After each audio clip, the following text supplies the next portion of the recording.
Nga mukago omwezi gwa January omwaka guno, Onebe yafuluma amaka ge ng'ali n'ebba Munyonyo okugenda okubako kye yeegulira. Vidiyo okuva mu kamera enkese ez'abalirwana ziraga ono ng'atambula n'akaveera okudda ewaka ku ssaawa nga 2 ez'ekiro.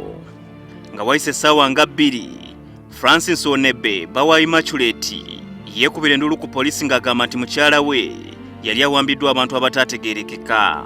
Kyokka poliisi eteebereza nti Onebe yali agezaako kubawuddiisa. This point where I'm standing, there was a lady covering her head waiting for her. Immediately she came.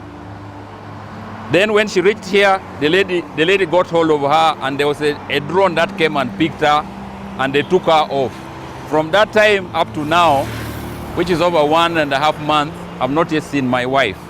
Era kyenkana baali batujje ku mulamwa nga bagamba omukyalo ono yawambibwa drone ali mu security ate ne bbaawe n'ateekako embeera nti waliwo n'aba security baamukubira nga bagamba nti omukyalo we bamulina.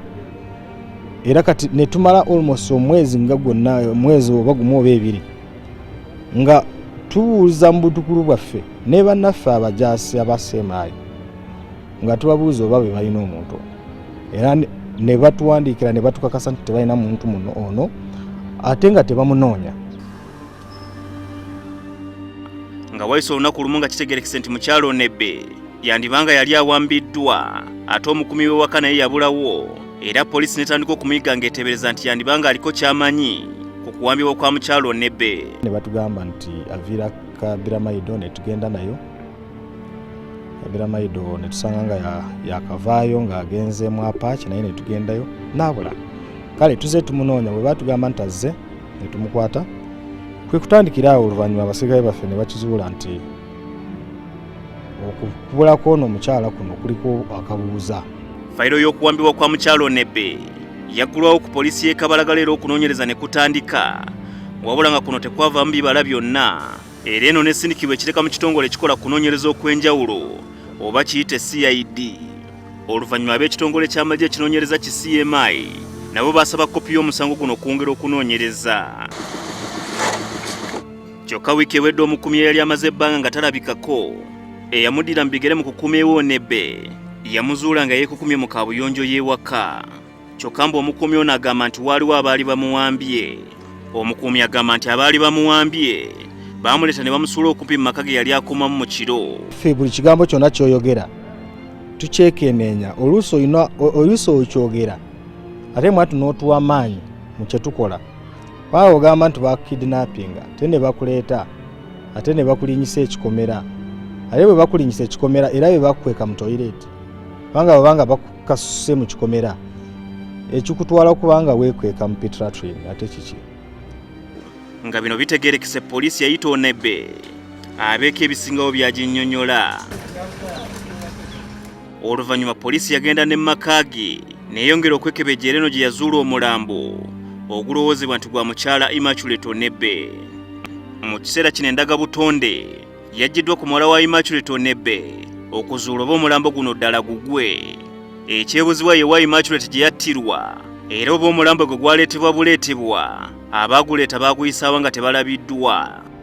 Mu maka ga Francis Onebe n'omukyala we kati omugenzi Immaculate sigende maka ga bulijjo, maka malungi galina ekikomera ate nga kikomera kiwanvu ate nga kirungi, ng'era okuyingira mu maka gaabwe oyita ku geeti ate nga geeti eriko asikaali. N'obwe kibanga katugambe nti kyabaawo abantu baamutta ne baleeta omulambo era bandibadde nga bayita ku geeti, ate bwe bayita ku geeti nga ne septic tank si ekifo ekiri awo nga kiri direct, waliwo wekyekukumye mabega w'ennyumba, nti era kiba kyenyamiza nti omuntu ayinza okuyita ku geeti n'anoonya septic tank n'agigula n'ateekayo omuntu nga musibe alina binding wire mu bulago n'amuteekako ekiyinja ate bw'amala n'asanikira septic tank ate n'azimbawo. Waliwo n'ebigambibwa nti Onebe ne mukyala we baali batandise okusoowagana oluvannyuma lwa Onebe okufunayo omukyala omulala. So kati ffe eyo theory nayo twajaniriza naye tuli mu kugitunulako. At the end of it, twagala etuwe ekinyusi ekinatuleetera scientific evidence. Onebe ne mukyala we babadde baddukanya kampuni ekuuma emanyiddwa nga Pentagon Security ng'eno erina abakozi abali eyo mu 2000. Ensonda ennekusifu mu kitongole ky'abambega era zitutegeezezza ng'Onebe bw'abadde ateekateeka okufuluma eggwanga essaawa yonna.